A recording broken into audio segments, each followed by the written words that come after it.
Welcome to the Pelvic Health Products Podcast. I'm your host, Fiona Rogers, and this is a podcast about products for your pelvic health. I'm a physiotherapist with 40 years experience as a health professional, combined with many years experience in sourcing, selling and teaching about the effective use of products. Join me as I chat with health professionals, academics and entrepreneurs who have created products and resources to help you with your pelvic health journey. There's a confusing array and choice of products on the market. We'll get to the inside story of how and why many of these were created and how they work. Please remember that this is for general information only and should not be considered as individual medical advice. Welcome everyone to this episode of the Pelvic Health Product Podcast.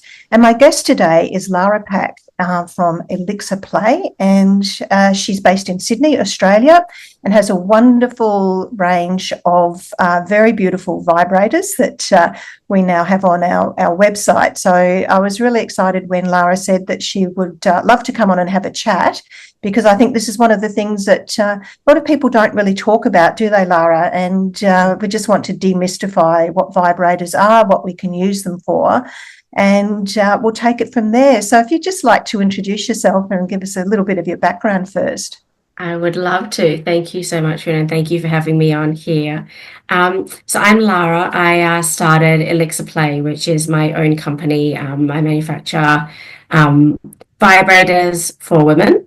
I started it actually because I had vaginismus, post having kids in particular, and went through the rigmarole of seeing a whole lot of doctors at the time because it was pain related and being very dismissed for pain, and eventually seeing a pelvic floor physio. And one of the things we talked about was actually using vibrators externally at the time to try to help relax the muscles, get some blood flow going to the area, and decided I wanted to actually make my own products. And part of that was because which I can talk to you about a little bit, but the process absolutely. Of getting products is not necessarily the most ethical. There's not a lot of regulation around it, but also because I wanted the brand. I wanted to be able to provide the education around it, because it's not just about here's a vibrator, buy a vibrator. It's actually about understanding how it can work with you as a complete holistic picture.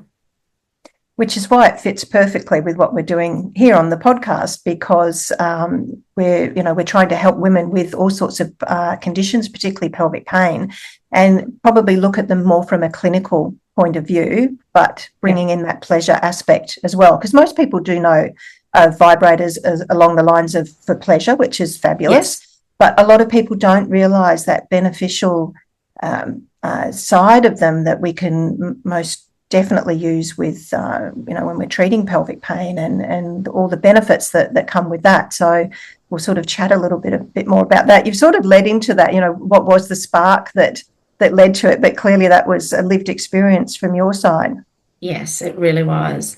And I think, look, pelvic pain's really complex. As you know, there's no one thing. Part of it is physical, part of it's psychological, part of it's emotional. There's all things together. And, I think it's difficult in gynecology space, because traditionally you want to go see someone, they want to fix it and send you away. And this is a far more complex issue of getting to the bottom of it. But I also think there's a lot of ghosting and stigma that happens in this area, because if you can't find the physical cause, and a lot of people don't do enough testing or aren't engaged enough with the person in front of them to do that, well, then it just gets dismissed as you're imagining it. And I've had that happen to me many times in my life through having endometriosis and things like that, where, if you can't find the specific reason, then you'll just be referred to a pain clinic, which I think is just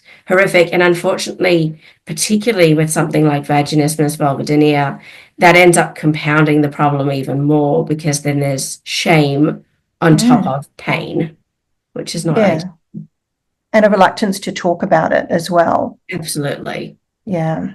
So I think, and also when, a lot of doctors don't actually have the time to be doing that more holistic approach. And, we talk a lot about the biopsychosocial approach in medicine, but as you said, often the bio is what people are looking at, trying to find that cause and fix it, when we've got all these other layers happening as well. So I think too, when you look at pelvic floor physios tend to have that little bit of extra time, and those that really work in that area of pain can spend that extra time with their patients. The time, and it's the expertise, right? And I think there's also, I don't know, in my experience, having dealt with many pelvic floor physios, there's a willingness to understand that this is not going to be fixed in one go.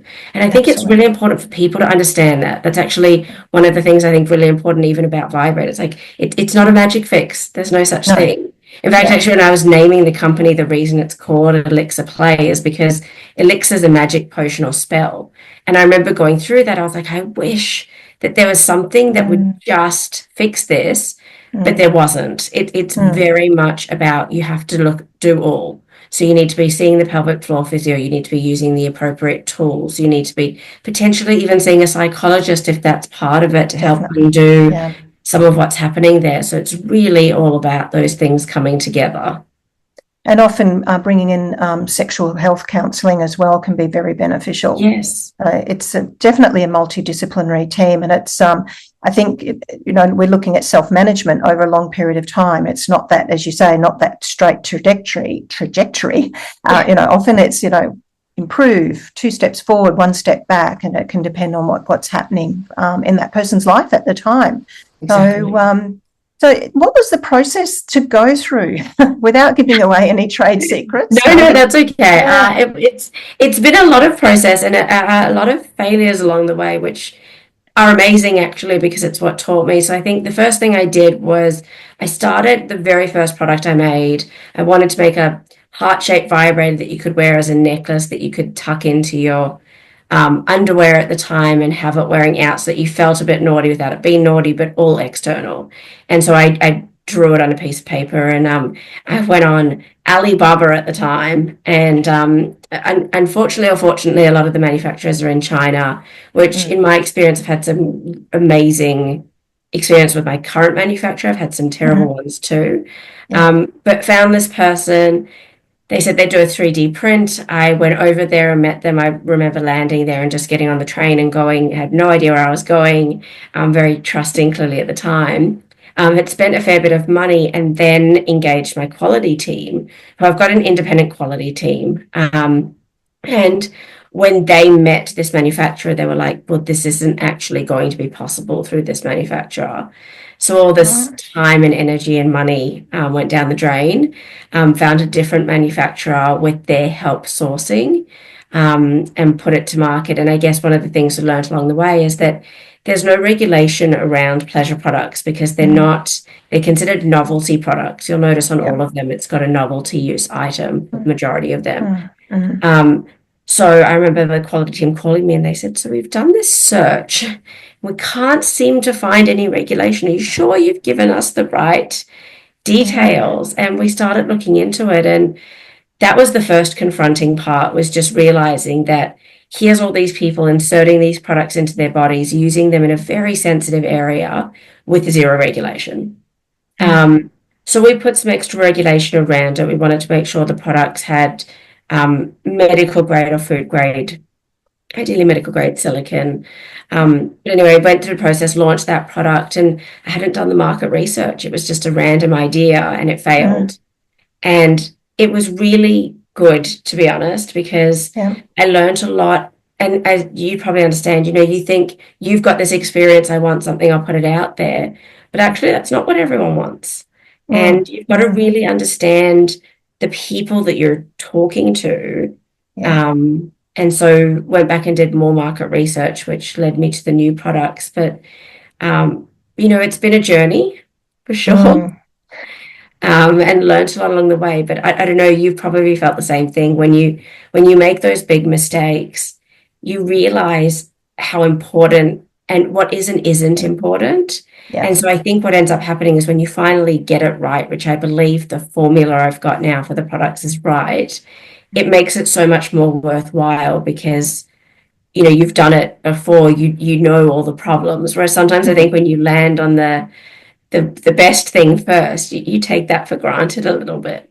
Yeah. I think in business, it's good to fail, initially, and you make good decisions from there. You learn from those mistakes, absolutely. And I think then that would most likely have led to you developing a much better product than you would have had in the first place. Exactly. And that is the thing about the Elixir Play products. There's just such a beautiful quality of the silicone and the design, and so that's why I wanted to work with you and have your products on our website, because it's quite confronting, as you would well know. Just going on to, if you Google vibrators and just go online, it can be extraordinarily confronting with what comes up. And for people who are experiencing sort of quite a severe medical condition with pelvic pain, and as you say, you've often been gaslit and seen many, many people, to then be confronted with this massive choice of products and not knowing what to do, it's really nice to have these very classy, very high quality products to be able to say, this will help you. Thank you. I do. For me, this is me. This is my business, and it's very small. And I've done that on purpose. I didn't take on any funding for it because I didn't want anyone to have input. I didn't want to have to answer to anyone. I didn't want anyone sitting there saying, your sale's not good enough, you must do this. Because when someone buys it, when someone uses it, they're trusting me. And that actually means something to me. And I think that makes a really big difference, because it means that, exactly what you said, the time that goes into it, I drive my factories absolutely mad, because I ask so many more questions and I insist on so many more checks and things, because they're used to dealing with, other companies along the way for their other range of products that, with different materials and different things, that don't ask the questions. They just say, oh yeah, that looks good. Let's package it in a pretty box and get it out there. But that's just not how I ever wanted this to play out. So it means I'm probably not yet in the same league as some of the bigger players, but that's okay to me, because what it means is that when you purchase one of my products, you'll know instantly, as you said, when you touch it, when you feel it, when you use it, that the quality is there. And, I take the investment of someone who chooses to buy this over something else very, very seriously. And that's leads us to why, if you're listening, what we're going to do is actually show you a couple of the products now, but if you're watching, you'll be able to see them and we'll describe them. So there's 3 products in the range. They've got beautiful names. They do. How did you come up with those names? So the names are all based on precious stones. And again, it was this whole concept of it's mind body. So I started looking at what some of the stones' properties were, and then kind of trying to design products around them. But it's really about acknowledging that there's no such thing as just physical. There's no such thing as the product. You have to also do it. So I've got, like I said, 3. So I'll start with what's actually most popular in Australia. It's interesting in different regions. We have lots of different ones. So in Australia, we've got the more traditional kind of rabbit style. Sorry, it's not coming up there as well. Yeah. So this one's called Amethyst. So you'll see it's kind of the rabbit style. But over here, it's got more of the mushroom head. I think I'm going to do is just turn off the background for a moment so that you can actually see. There we go. So it's got this beautiful kind of mushroom there and here, and they're flat. So the reason for that is because when you're using a traditional rabbit style, essentially this part here and this part here are the parts that you want to have contact with the body. And my issue is when they're rounded, if you look at surface area, you're actually not really getting the stimulation on those areas. And we all feel pleasure differently in different places. Absolutely. Yeah. So I was just trying to get it to a place where you had kind of the maximum amount of surface area while still holding the integrity of the design. So the other thing I do with all of my products is that they're all made with liquid silicone. So that's why when you touch them, so they're very creamy, as opposed to having that kind of harsh silicone. And it's because what we do is normally a vibrator has it's just a piece of plastic inside, and then you wrap silicone around it. So that's how you can do any shape, any design. The thing that I find difficult about that is it's very rigid. And I don't believe that we want rigidity in an area that's incredibly soft and sensitive, and particularly when you've experienced pain. So what we did was used full silicone, and what that allows us to do is actually bend and flex the product. So you can move them, and you can move them independently. So particularly for this part here that's external, you can kind of shift that around to be able to move onto wherever it is that you feel pleasure. And for some people, that's not glans clitoris. That's not right at the top. It might be on the sides. So I just wanted to give the flexibility of the products that, my thought process in this is that our bodies are not all the same. And yet we're using the same rigid products and expecting it to behave the same way. So this is the more traditional one. A lot of women actually use it externally like this and just have that part there. You can kind of move it around and do whatever you want, but it was designed with that, and this is called Amethyst. And Amethyst is all around crown chakra and balance. And so this is about having your internal and external together. But you can always start off using it externally until you're ready to. It does not have to be both. And I cannot emphasize enough. I mean, I'm holding one here. I've got here. How beautiful these feel. They're so soft and silky to touch. So do they all have this? Well, let's show the others first, and then we'll talk about. They're all the same silicone but different shapes. So this one here is Ruby. Now, Ruby's actually a really interesting one. If you're watching it, or if anyone who's not listening, looks like a shoehorn. That's the only way that I can describe it. Which actually means, what I find is a lot of people get this when they're wanting to purchase something and they don't want anyone to know what it is. You could literally leave this out. It looks like artwork, to be honest. It could be a sculpture. But the design of Ruby, she's got these grooves at the back. The idea is that you can actually place your fingers there and then guide her, right? So she can be used externally like this. Internally, what's really nice is that from the outside, you can put pressure and adjust. So you don't necessarily have to have internal there. Now, she's got probably a larger diameter, so I wouldn't necessarily recommend for starting if you're going internal, but for external, as exploring, even just as a general massager, like it doesn't have to be used vaginally. It doesn't have to be used internally. You could just use it as a massager, but she's got this beautiful bulb, and again, Ruby's all about the soft, smooth kind of intro, so just a bit different. And that's Ruby. And then the last one that I have is Garnet. Now, Garnet is you can probably see over there, it's a cock ring essentially. But what happens is it's got all these kind of grooves and things on it that just allow it to be placed a little bit better on the clitoris. It's actually designed to be shaped more like a clitoris. It's got kind of this V shape a little bit. Now, it is really stretchy. I'm just right now, if you're not watching, I'm placing it kind of over my hand, over my wrist. Angle, And if you're looking for, a bit more girth, you can stretch it on like a water bottle if you wanted to. But why I also love it is you can slip your fingers through and hold it and use it externally. And you can also just hold it like this, just in the palm of your hand externally. So again, I find a lot of people like this because it's very small, it's very convenient, it's very non-phallic. Tried to make sure that all the products were non-phallic. We have, about 20 to 25% of women who've experienced sexual trauma, and that's often a precursor to having vaginismus, vulvodynia.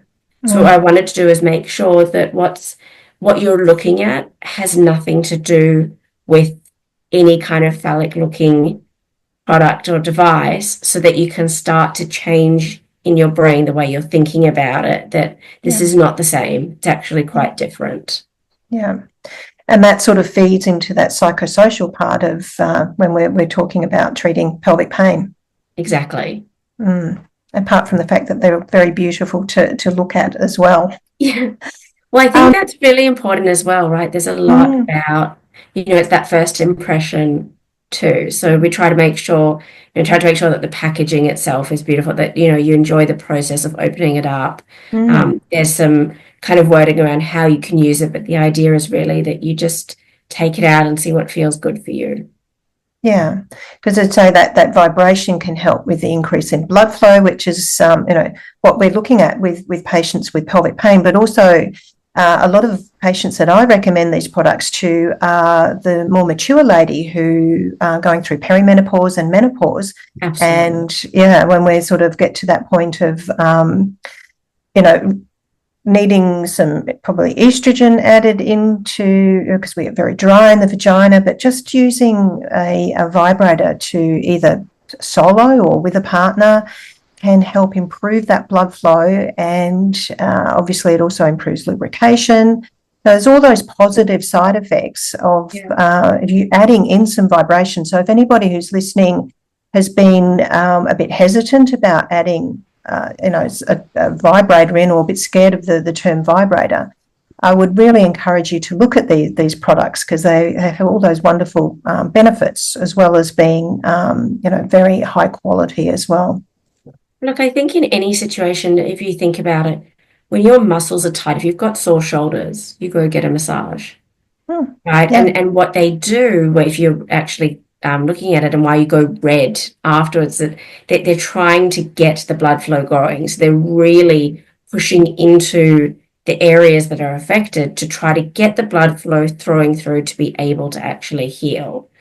That's exactly what we're trying to do. It's no different to that. It's just that it's a more tricky area to do that in, but you think about all the nerve endings, all the supply.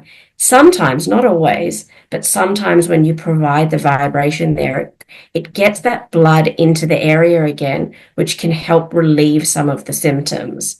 The other thing to keep in mind is that, and we all know this, but over 70% of women need external stimulation to orgasm.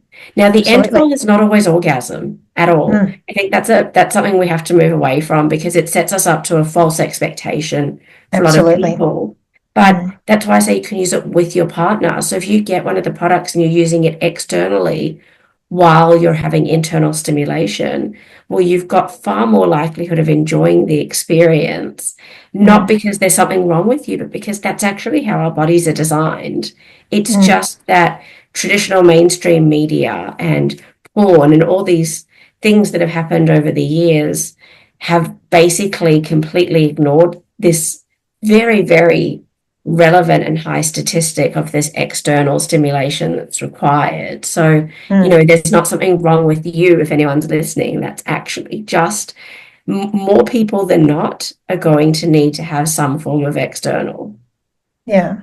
And it doesn't matter, what your sexual orientation is, or the way that you prefer to have sexual pleasure. We can make use of these products in any way.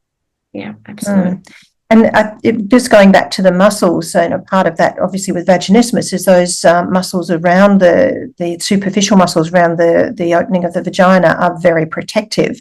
But it's not just a physical thing. Yes, they will tighten up in anticipation of previous experiences of pain. And again, that's why using something like vibration can help increase the blood flow, relax the muscles. And basically, we're trying to teach the nervous system that we can have pleasure. Exactly. And that pleasure can lead to the muscles actually relaxing. Exactly. Sidestepping a little bit, what did you feel that as a female in this space trying to develop a product, was that an advantage or a disadvantage? An advantage, but shocking, isn't it? Everyone that I spoke to, almost everyone were males. And I very distinctly remember the first time I went over to some of the factories, and they're like, here, we'll show you our best sellers. And they're bringing out the biggest phallic-looking dildos at the time that you could possibly wish to see. And, you just clench, to your point, in anticipation. Exactly. And, you realize that there's just this stigma around what people are looking for. And it's interesting because I'm on a journey of new products at the moment, one that hopefully will be out either late this year or early next year, and then a slew over a period of time. And it's been really interesting to have these conversations where I'm constantly saying, let's go smaller. The next product's actually quite a thin design on purpose, but it's very much the anti of what everyone else is bringing out, which is let's go bigger. Now, don't get me wrong, I think we do need bigger as well. I don't think it's necessarily mutually exclusive, but it has been challenging. I think initially when I started as well, my first products, I went over to the US and I was looking at getting into stores. And that was interesting. It's a beautiful industry of lovely people, but it was really confronting being a single female, being in that environment. And to be honest, I firmly believe that this should be placed with pelvic floor physios, with healthcare professionals as part of the package, holistic package of how we kind of provide healthcare. But it's been interesting. It's also been interesting, a lot of the stigma. I have 2 daughters, and a lot of people say, why would you want to do this? You have girls and they're going to get bullied at school and all these things. And I said, well, I'm trying to create a world where their pleasure, their happiness, their well-being is not the same as what my experience was, does not involve the gaslighting, does not involve the pain. And so I'm proud. And, my daughter's 11 going on, or she's 12 now. We've been having conversations constantly. I'm a big believer, the more you talk to your kids openly and honestly, they're going to Google it. They're going to find out information. It's not going to be in a format that you want. So I think that's what's probably been the most confronting on a local and personal level, is how many people have judgment for what I do, or the snide comments, or the, oh, do you want to come do a party for us and you're the entertainment? They're not asking you because they want you to educate. They want you to be there so that everyone can have a giggle about the vibrators. And that's been challenging, but I also think that's just part of the journey that just shows us how much stigma we have to undo. Still a lot of work to go. You're doing a great job. Right.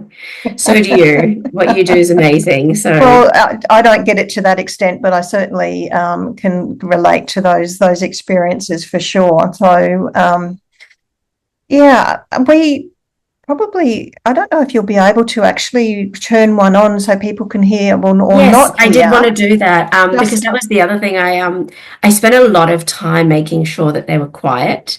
And that was because I had kids, and I'm like, I think 2 things. Number one is you don't want everyone in the house to know. But number 2, nothing turns you on like a lawnmower in the bedroom. So that was really important. So I'll turn it on here, and I'm going to hold it right up to the speakers. So I'm not sure. Can you hear that? Oh, only just. Yeah. That's the strongest one. So you're probably hearing that a little bit. But yeah, we spent a lot of time. I actually had, they did decibel testing on it. That's how you measure how much sound. And it came in under 35, which ambient noise, I think, was around 40 to 50. So I really wanted to do that. So what we've done is, because it's got all the silicon around it, again, this goes to so when you've got the plastic, what happens is the motor's at the bottom, but the sound just travels straight up. Right. So you kind of get this, and you also end up getting, call it arthritis in the hand, because you're holding it, but the entire thing's vibrating. Because this is the liquid silicon. So essentially, if we cut it in half, it's got the motor down the bottom, and then it's a wire up the top. It's got a lot of insulation around it. So that means that your hand doesn't vibrate as much. It still will, not promising nothing. But you don't get that feeling, but also it keeps the noise level down. So for me, that was really critical, because I just think, most of us aren't living in silos where we're home alone with, whether you've got flatmates or whether you're in an apartment or whether you've got kids or a hotel room, whatever it is, we're not all lucky to have soundproof barriers around us. And it detracts sometimes from the experience. I mean, some people love the exhibitionist of it. That's great.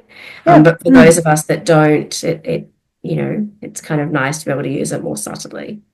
Absolutely, yeah. So I often have patients who, we're working with dilators, and they live with housemates, and they find that they can't find that time, alone time, to use them, or to use a vibrator, which I often suggest they use in conjunction. So there's all those aspects that it's very easy to say, go home, use this product, but we need to take all of that into account as well. Exactly. So really, we're talking about from young women who are perhaps experiencing pelvic pain from either endometriosis or painful periods, vaginismus, through to women who have quite often, as you said, following childbirth, can develop pelvic pain. Absolutely. for various reasons, whether there's been some issues with the vaginal muscle, with the pelvic floor muscles, or just that low estrogen period of time that we go through postnatally, and then through to women who are starting to go through perimenopause, and that sort of period of time where we're not really menopausal, but we're starting to feel those effects, and often it's vaginally that we'll start to feel those effects initially. Absolutely. And might need a little bit of extra lubrication or extra help, achieving, sexual pleasure. Lubrication thing, I think that's really critical. And again, it's not a one size fits all. I always liken it to the water slide, right? If you try to go down a water slide with very little water, it hurts. You get stuck. And you've got to kind of shuffle yourself through, and it's really uncomfortable, when you get to the end, and then sometimes you've got to heave yourself off it. It's the exact same thing in terms. That's brilliant. I love that. You don't want to be trying to put something in when there's no lubrication. And I think that it's almost like this badge of honor. Were you wet enough? Did you have enough lubrication? And it's got absolutely nothing to do with that. So I highly recommend using lubrication. Now, traditionally with toys, you should be using water-based lubricants. It's not always ideal for some people. So I will say it hasn't been tested. No one's actually done enough testing to see silicon-based lubricants with silicon-based products. They generally say no. If you are going to do it, you just have to kind of keep a look on it. The other option is to put a condom over the vibrator before you use it so that you can. But it's not that it hasn't been tested. And to be honest, it's something we're looking at doing. But in the meantime, there's some great water-based lubricants out there. And my gosh, the difference on trying to do an insertion with a lubricant versus a not lubricant is just, even if you already have lubrication in the area, still makes it more enjoyable. So I highly recommend using them too. Yeah. What about one question I get asked, can you use an oil-based lubricant with your products? So again, we haven't checked it. You should be able to.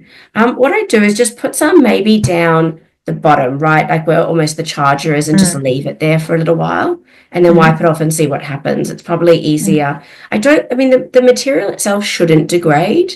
There's not much about it, but we haven't tested it. So I can't definitively say yes or no.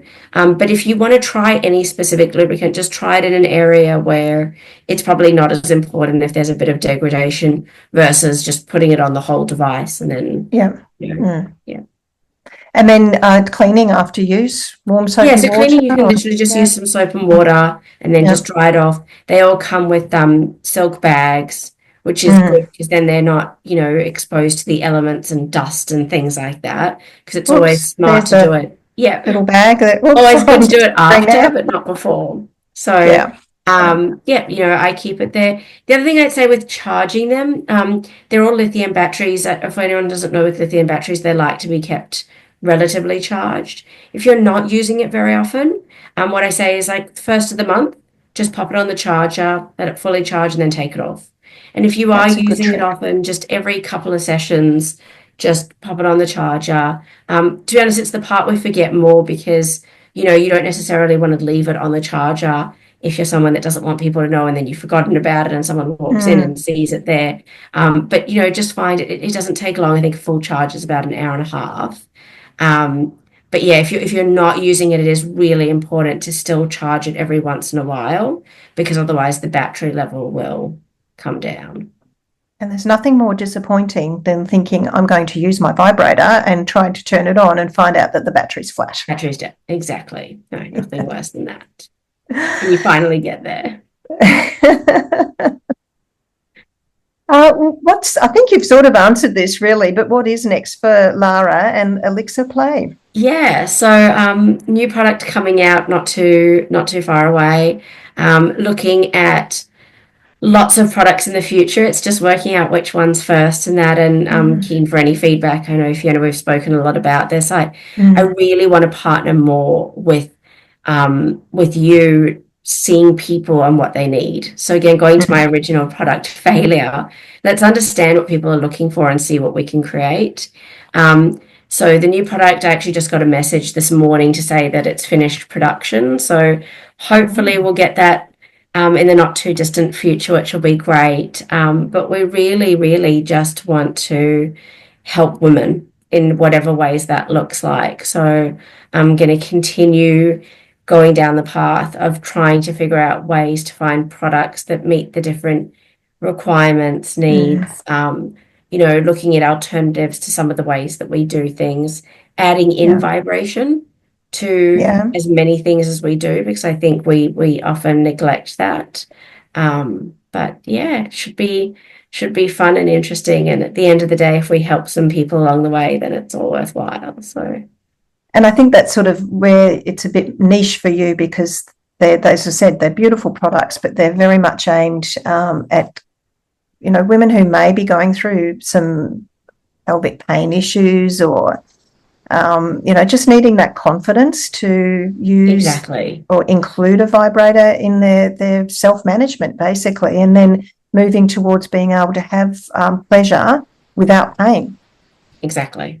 Yeah. So now, if somebody's listening and they want to purchase one of your products, I'll put the links in the show notes, but where can they go? Well, they can come through you. They can come through our website. So our website's it's just www.elixirplay.com.au. And yeah, there's a few others kind of stores and things that have it, but I think if they purchase it through either yourself, if they can, or through our website, then at least they're getting the information and that with it. And wherever you purchase it from, if you've got questions, you can always jump on the chat and ask questions, and I'll do my best to answer it. I want people to feel confident that this isn't just about getting one in your hands. It's about you enjoying the experience. So if for any reason you're not, please, please, please reach out. And simultaneously, if you are, let me know. That's the best kind of feedback to get as well. So we like both. Yeah, and I think that gives people confidence too in when they're looking at buying. So yeah, absolutely. Lara, thank you so much for joining me today, and that's been a very enlightening chat on how to use vibrators and what they can help with, and thank you for showing us your beautiful products. Thank you so much for having me, and thank you for all you do. I can't do what I do without what you do, so thank you very much. It's amazing. There's a lot of wonderful pelvic health physios out there who I'm sure would agree with what we're doing and your products as well. So let's get the word out there. Excellent. Thank you so much. Thank you. Bye. Bye. Thank you for joining me today. If you enjoyed this episode, please consider subscribing and also sharing with your friends. And remember, pelvic health matters. See you next time.